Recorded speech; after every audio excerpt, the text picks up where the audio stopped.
नाज़रीन, जश्न ईद मिलादुन नबी सल्लल्लाहु अलैहि वसल्लम जे सिलसिले में मक़सूद रिंद ऐं भरपासे वारनि इलाइक़नि में पिणु रैलियूं कढियूं वयूं आहिनि। तफ़सील ॿुधाइण जे लाइ वीडियो लिंक ते मौजूदु आहे आबिद रिंद।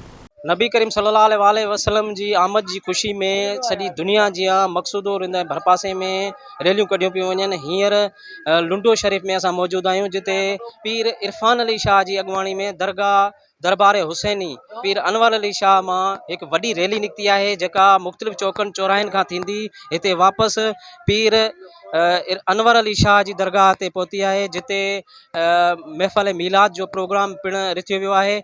ऐं वधीक असां हिते रैली में शरीक अॻुवान आहिनि ऐं माण्हू आहिनि, उन्हनि सां ॻाल्हाइण जी कोशिशि कंदासीं त हुननि जो छा चवणु आहे।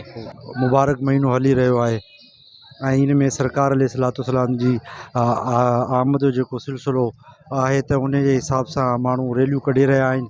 त सॼी दुनिया में रैलियूं निकिरियूं आहिनि, त उन जो हिकु सिलसिलो जेको आहे लुंडे में हली रहियो आहे, जंहिंजी सरपरस्ती साहिबज़ादा गाज़ी मोहम्मद इरफान अली अलवी करे रहिया आहिनि।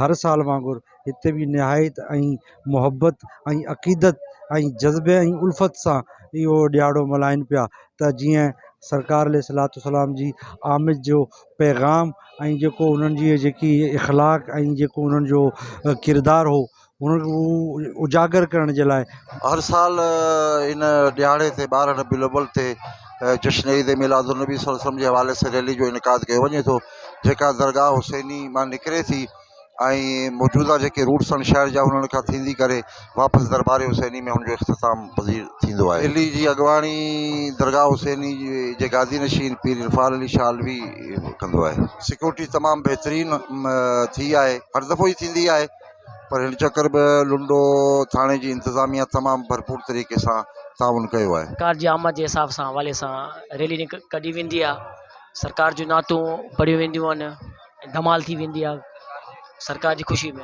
रैली तां दरबार हुसैनी तां निकिरंदी आहे, जेका शहर सॼे जो मतिलबु थी उतां पोइ दरबार हुसैन ते ख़तमु थींदी आहे। जी तव्हां हिननि जूं ॻाल्हियूं ॿुधियूं, हिननि जो इहो चवणु आहे त हीअ रैली असां हर साल कढंदा आहियूं ऐं असां ख़ुशियूं मल्हाईंदा आहियूं, छो जो असांजे नबी करीम सल्लल्लाहु अलैहि वसल्लम जे आमद जो ॾिहाड़ो आहे ऐं असां तमामु सॼी दुनिया खे इहो पैगाम ॾियणु चाहियूं था त हीअ ॾिहाड़ो हिकु वॾो ॾिहाड़ो आहे, ॿिन्ही जहाननि जे सरदार हज़ूर पाक सल्लल्लाहु अलैहि वसल्लम जी आमद जी ख़ुशी जो ॾिहाड़ो आहे ऐं हीअ ॾिहाड़ो वधि खां वधि मल्हाइणु घुरिजे। कैमरामैन शहबाज़ अली रिंद सां गॾु आबिद रिंद, आवाज़ TV न्यूज़, मक़सूदो रिंद।